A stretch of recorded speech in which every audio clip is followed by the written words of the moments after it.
So please continue following all the instructions that have been given about foundations of Zazen.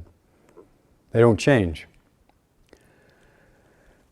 And make your practice a smooth, even a ritual.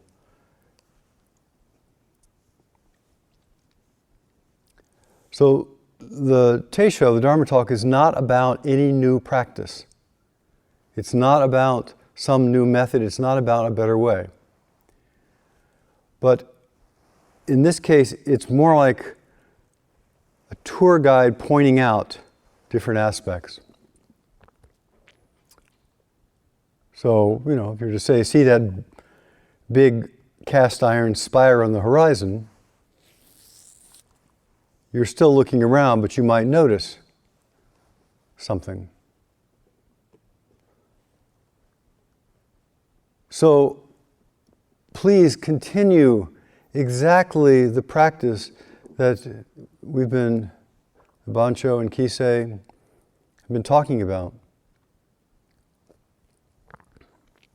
Now, what if our view of practice was a little limited, though?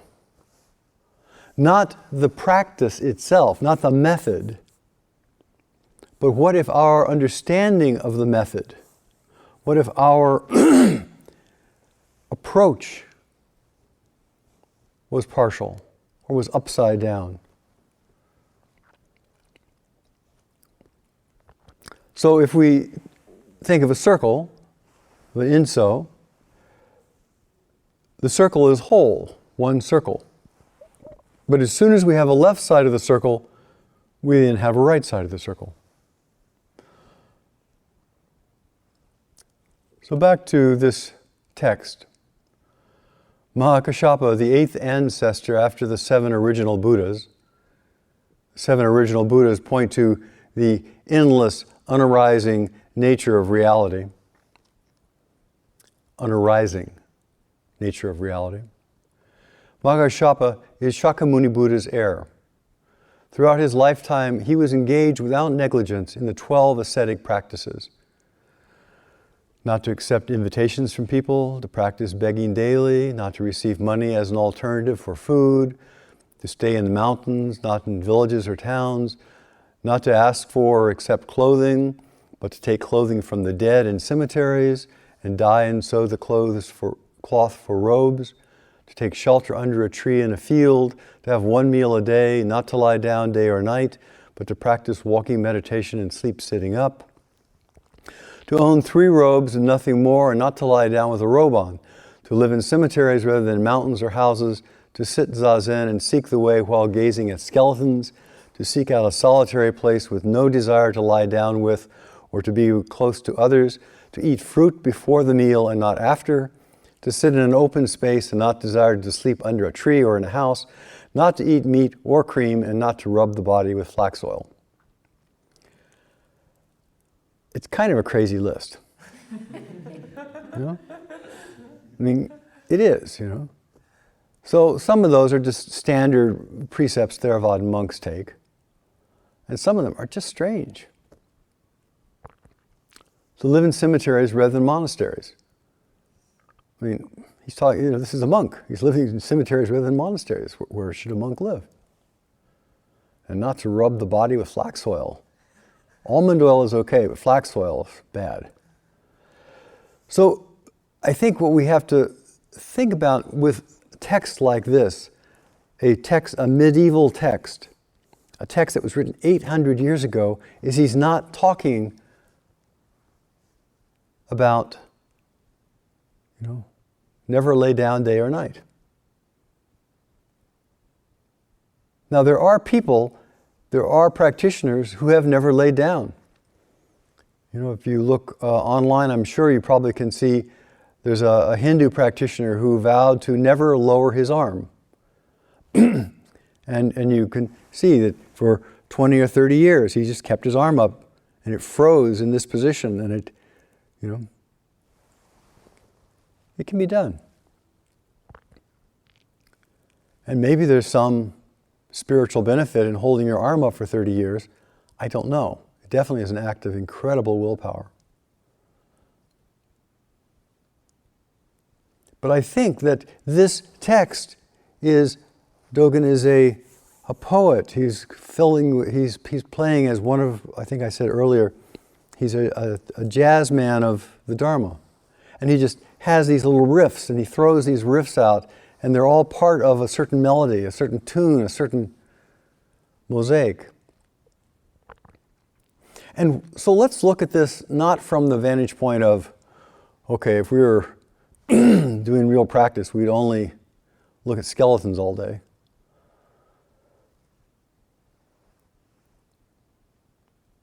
Look at that several ways. But what if the things that we regard in this life as requisites, as advantages, as privileges, are only half the picture?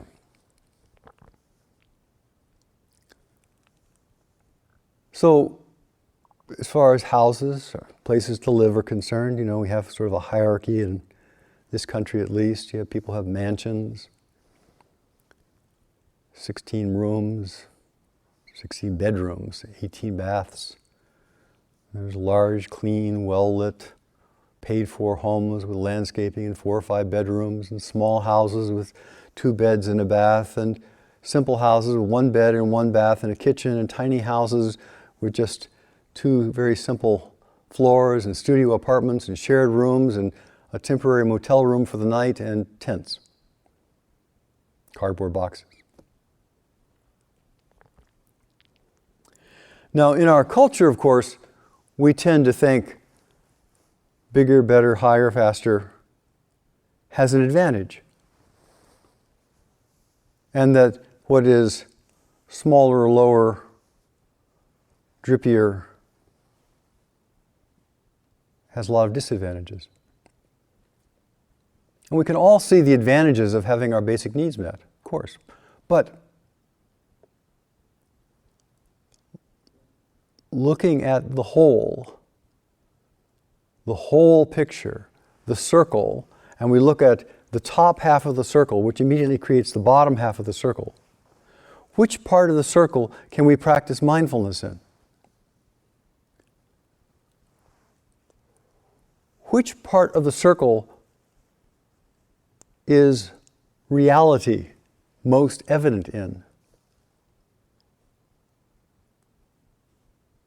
Which part of the circle is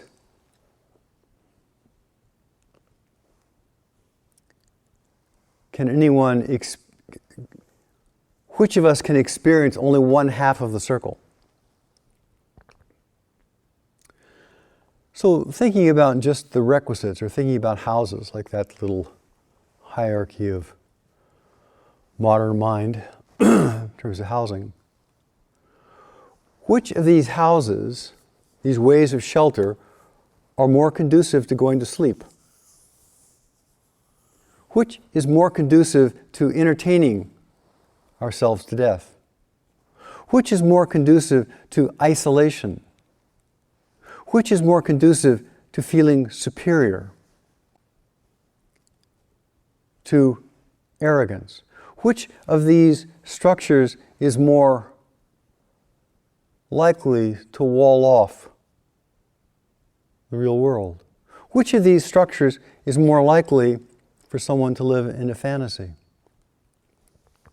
Which of these structures I just mentioned are people more likely to appreciate small kindnesses?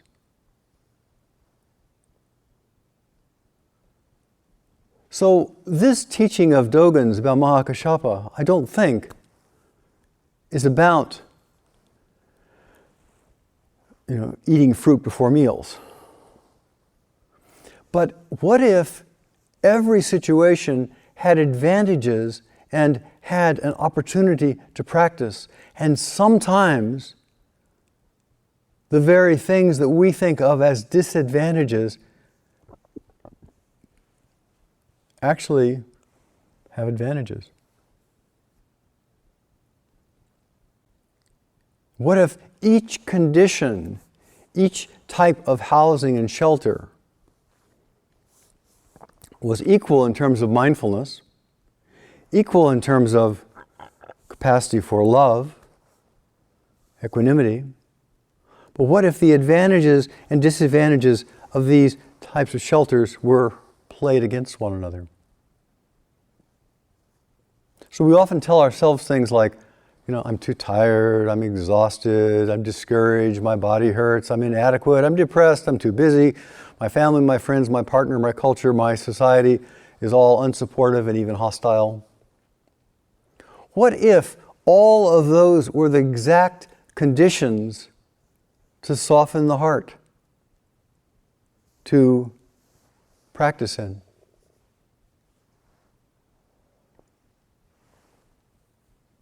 What if we actually got it backward?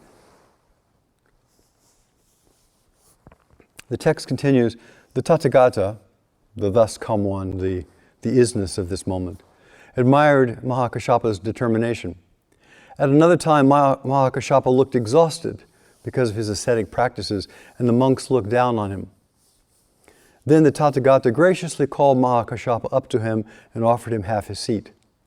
Thus Mahakashapa sat on the Tathagata's seat, on the Buddha's seat. Know that Mahakashapa was the most senior monk in the assembly of the Buddha. It's impossible to list all the practices in his lifetime. Mahakashapa, probably scrawny, tired, maybe even dirty, living out in cemeteries, so he's homeless.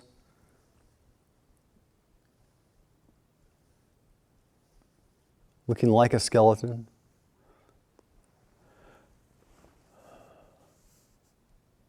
And people began judging, laughing at him, pointing fun. That's not the right word. Making him the brunt of jokes. And the Buddha said, no, you've got it backwards. You've got it backwards. This being, it doesn't matter how he looks, how she looks, how it looks. It doesn't matter what you call them. Come, sit in the high seat. Be a Buddha.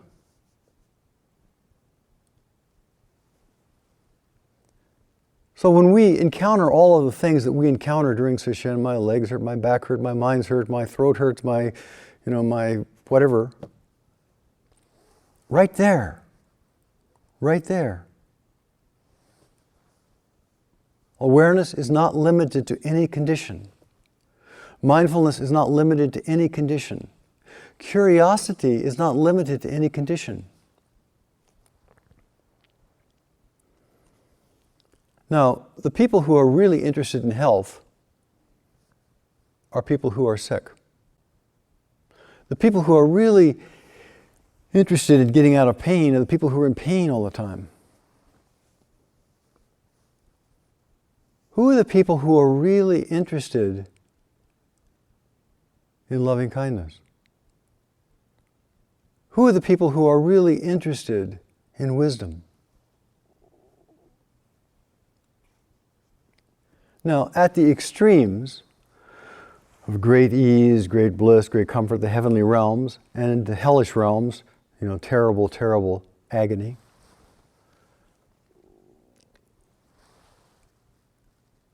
both ends of the spectrum can become dull and dense and blind in different ways.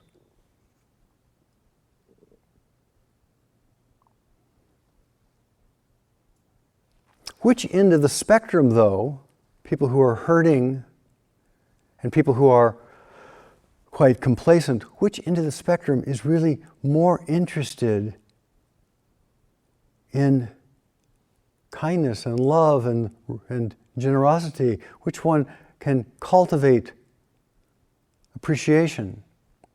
Of course, both can, because mindfulness is not limited. Love is not limited.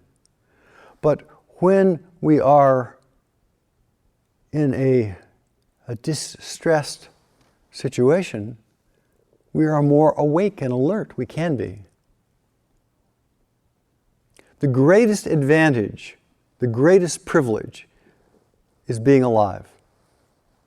When we have that advantage, that privilege of being alive, then there's all kinds of things that are possible. And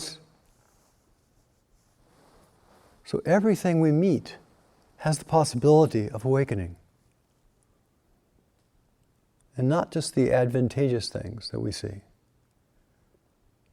Now, what's advantageous for human beings is not advantageous for elephants, or tigers, or jungles, or oceans.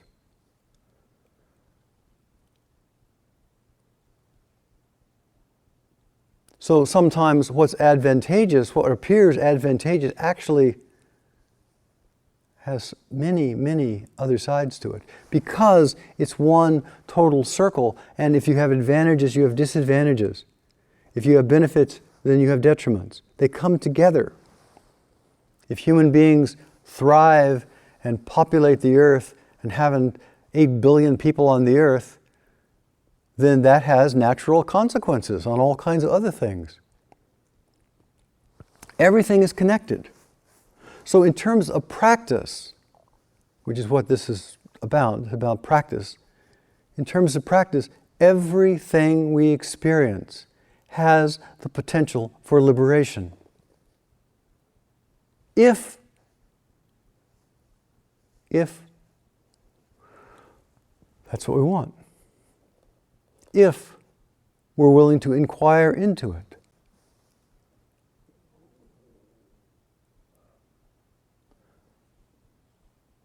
Now, our minds are made for duality, and that's how we discriminate, this from that, up from down. The circle doesn't need to make a discrimination. The whole of the universe doesn't need to make a discrimination, but the bits of the universe immediately make discriminations.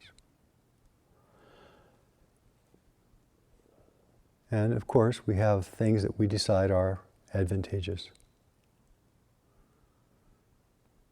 Maybe this is overkill, but let me take it another step here. So as soon as we decide more coconuts are better, then there are those who are worse off.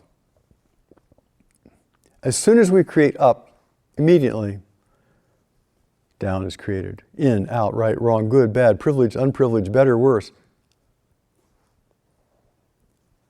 From the perspective of the whole, in a way there's no difference between up and down. It's just part of the whole. It's a relative state. It's a temporary view. As soon as we have 100 coconuts, there are great opportunities. We can trade them, we can eat them, we can use them as fuel, we can use them as weapons. But there are also disadvantages to having hundreds of coconuts. You can't carry them around. You're stuck in one place. You become a target of thieves and a target of envy. You become arrogant. You can become arrogant and fearful. And you can think that the meaning of life is dependent upon coconuts. And not having coconuts has advantages. You're lighter, you're more mobile, you're not burdened with all this stuff, you're more flexible, you might realize the meaning of life may extend to bananas and grubs, or you may have more freedom.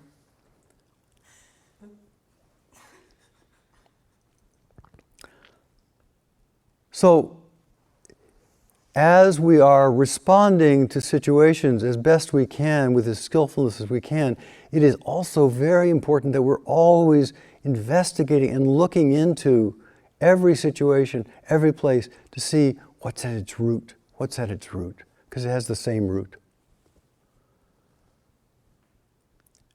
Continuous practice is not about a state. It's not about, okay, I finally made the state of machine-like concentration. I finally made the state where I can sit in full lotus for 2 hours with ease. It's about finding love, wisdom, kindness, connection, wherever we find ourselves, and in whatever state we find ourselves.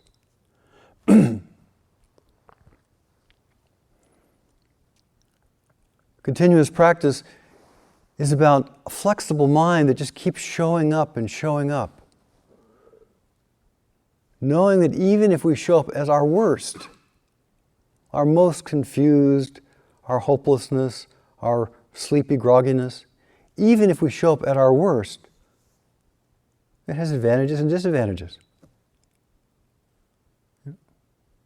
Suppose we have the aspiration to be humble, and we show up to give a talk and we're a total wreck. Everybody laughs at us. It's a great teaching in humility. Failure is a great teaching for humility. Rumi has a poem which I couldn't find about being robbed. And he says, when robbers come and they beat me and they take everything, I realize one thing. I realize I don't want what they want. There's a Zen phrase, my house burned down. Now I can better see the moon. Continuous practice is about showing up with whatever we got, showing up with wherever we are, showing up and doing the best we can. Showing up to do the best we can, though, means we have to be clear about our intentions for our life. And most people, when they're talking, and spiritual practitioners, not everybody, but most people who are spiritual practitioners talk about the inner heart values of love and kindness and respect and inclusivity and appreciation and those things. There are people who also have wisdom, seeing the whole, seeing the foundation of all things, seeing the root of all existence, knowing the mind of God, knowing, resting in. So if we have some sense of our own intention, aspiration, and we just show up, and we keep showing up, trying to figure out, in this situation, how do I find loving kindness? In this situation, how do I find wisdom? In this situation, how do I let go of my false beliefs? How do I let go of my arrogance? How do I let go of my whatever? So that I can see what is true.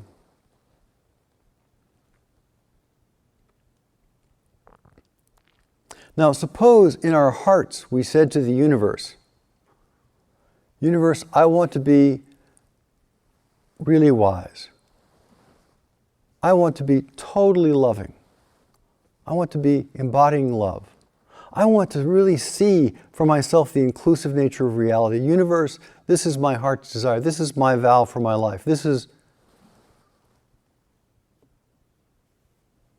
And the universe sort of says, well, okay, that's what you want.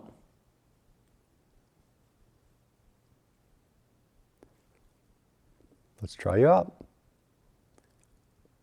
So to learn to love lovable people is very easy, right? So the universe says, well, let's try you out with some crabby, irritable people. Can you expand your love to them? How about arguing children? Can you expand your love to them? How about restless, unhappy people? Can you expand your love to them? Can you be loving in the presence of dissatisfaction and disharmony? And okay, you've expanded that far. Well, how about, can you expand yourself to poisonous people, hateful people? Here, try this out. See how, if you can expand your capacity for love to the whole universe, to the whole of people, to all of humanity, to the earth and the sky and everything in it. We don't grow, if this is the vow, we don't grow. It's easy to love lovable people. It's easy to be wise in nice territory that we understand, that we've got control in. It's easy to see the inclusive nature of things. We're in a beautiful, harmonious place, and everybody is a wonderful practitioner, and they're all doing their best. But if you want to practice wisdom, well, how about you get a project going that's going to benefit lots of people? As soon as you decide to do something, of course, every obstacle to that project comes alive. How about when too many things are coming at you at once and you're just completely overwhelmed? Can you find wisdom there? How about when you're depressed? How about when you're depressed, overwhelmed, in a war zone with starving people? Can you find wisdom there? You want wisdom? This world is just a teaching ground for your own heart.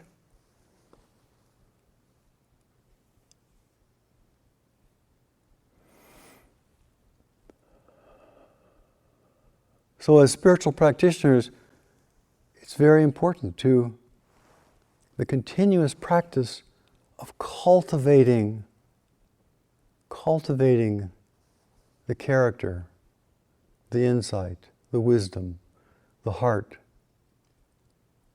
That's the practice. It's the cultivation. In Chinese Buddhism, they call us cultivators, not practitioners. Cultivators. We're growing. How do you grow something on rocky, hard soil? Well, it takes more patience. It takes a lot of extra dirt.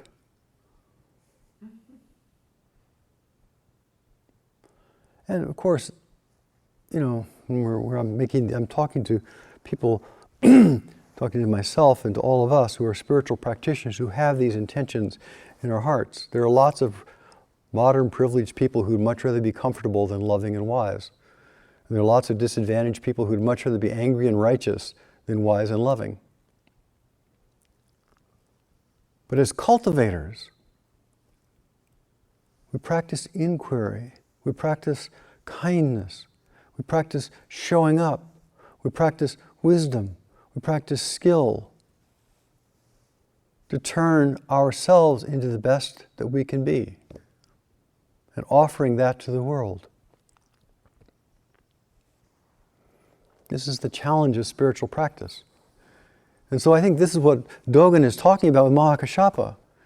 He's just saying here, he's got all these crazy situations. He can still practice. He can still be a Buddha. Heavenly realms, hellish realms, the challenge is the same.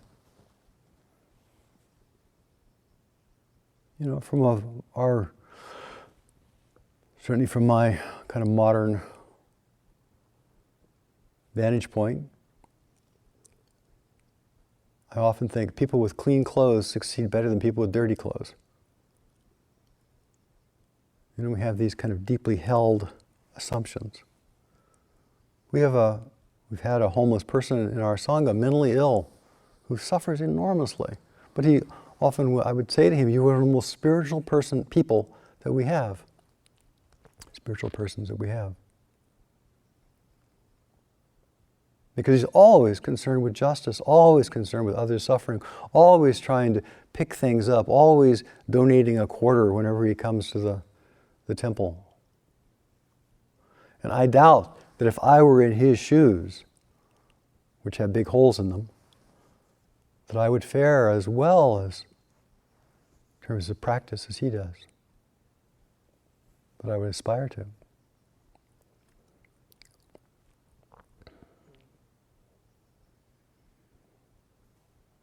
Continuous practice.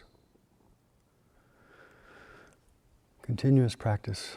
We have the aspiration for continuous practice. We always have an advantage.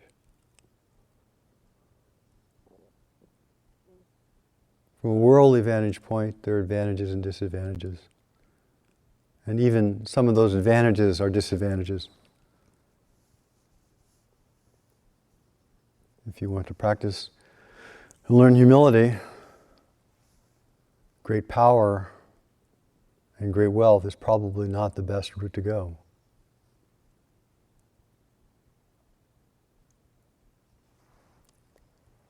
Now, here's another aspect. Nobody's going to know how you practice or not.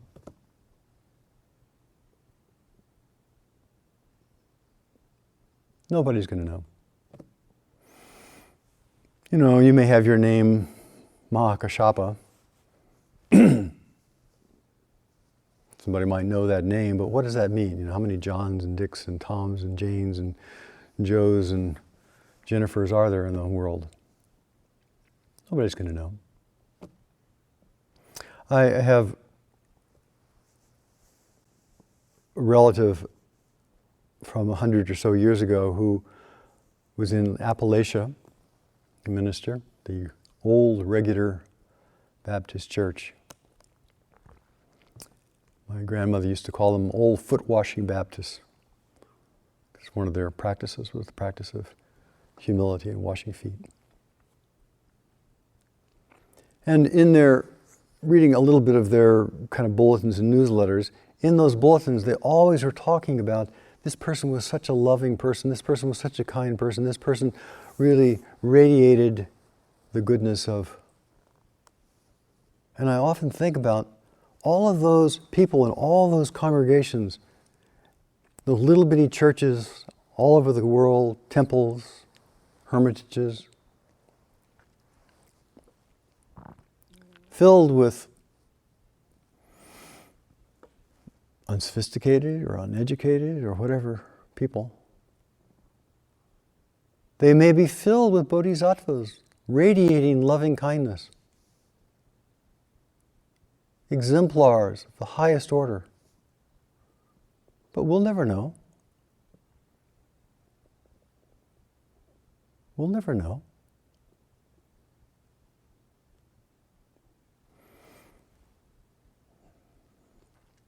Knowing and being known, you know, as one of the 8 worldly winds, fame and infamy, being recognized and being seen, and not being recognized and not being seen are kind of two sides of the same pole. It doesn't matter. It doesn't matter. What matters is the character of our heart. What matters is the inspiration and aspiration of our heart.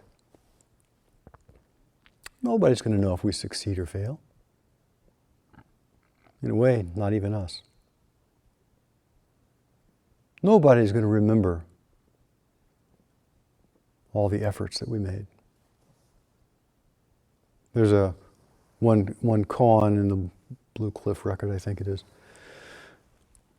where the teacher in that koan talks about having just, you know, gone down and down and down into the bottom of the sea for the benefit of others. Something like that. Nobody cares.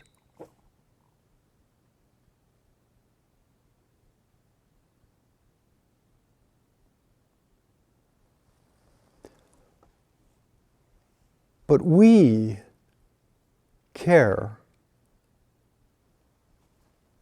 about our life. We have the advantage of being alive. Our practice is the practice of giving life to life in every circumstance. The practice of being fully alive, whether we're up or down, in or out.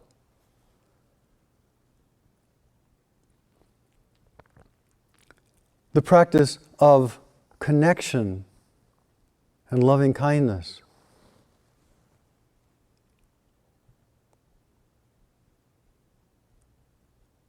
And in this world of billions of people, nobody's going to know. Nobody's going to know. You know, even in our little tradition here, we have, who is the name of Maezumi Roshi's grandfather in the Dharma? It'll all be forgotten.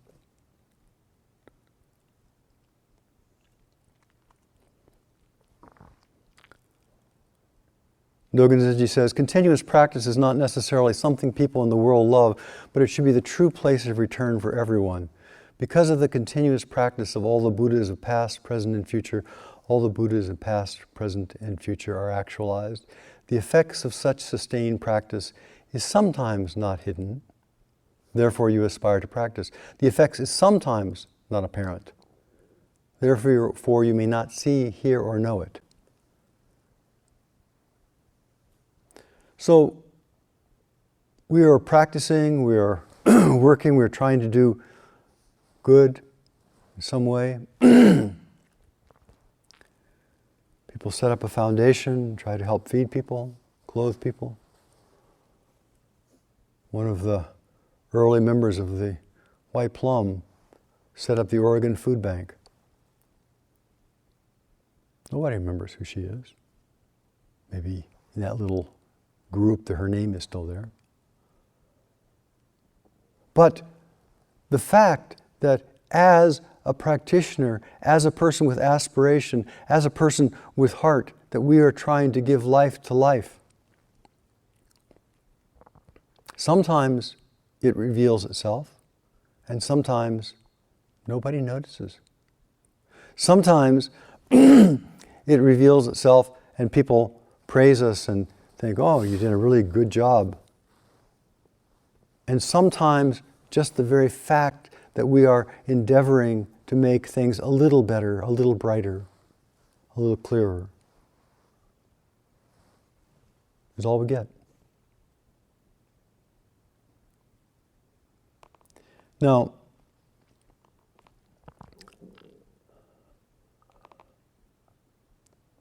so what can we offer to the world as practitioners? We can offer really one basic thing to people, and that is hope. Hope that they can find, each person can find their heart's desire in their heart. Hope that by looking carefully, by inquiring, by practicing loving kindness, there is a richness and fulfillment. Whether you are in Auschwitz or Brooklyn, that there is a meaning in the very beating of our heart. I keep thinking about Viktor Frankl, who said that even in Auschwitz, there were people who were happy, were content, because they had meaning in their heart. So we may be working actively to improve conditions. Great, hallelujah. But we have more stuff in this country than any place in history, and we're still not happy. But to try to practice ourselves the deep practice of inquiry and satisfaction at this particular moment and place. This particular moment and place is the place of inquiry, is the place I can give life to life, is the place where loving kindness can be found and manifested. And then to try to inspire other people to say, it's not hopeless. It's not about getting a better computer. You've already got the essence. You've already got a heart and a mind that is alive. And of course, there are people with all kinds of difficulties, of course.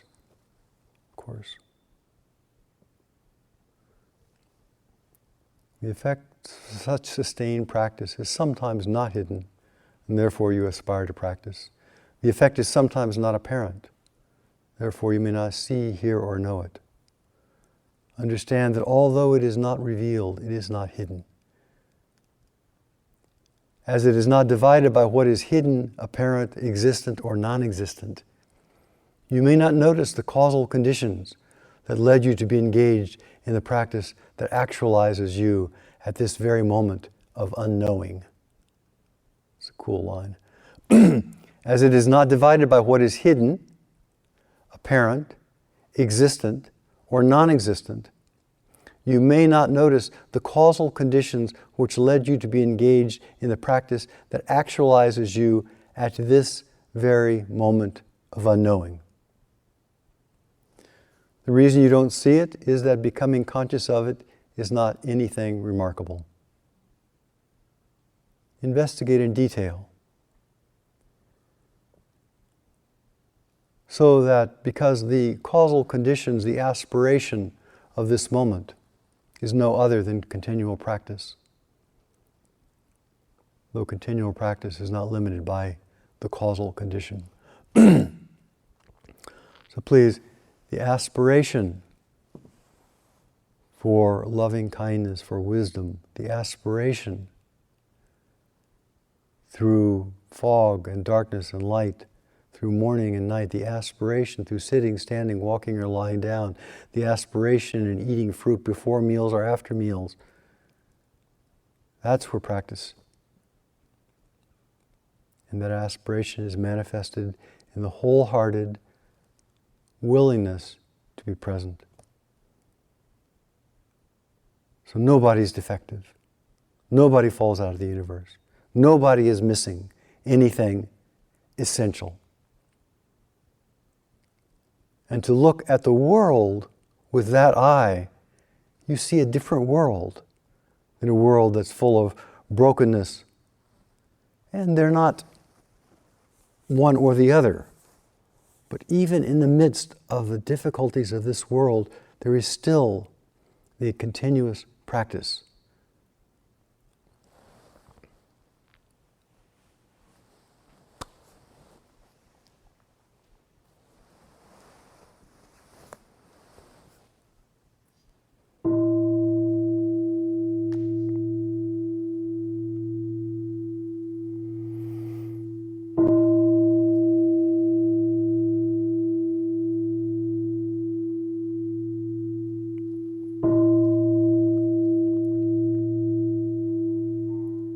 For great Bodhisattva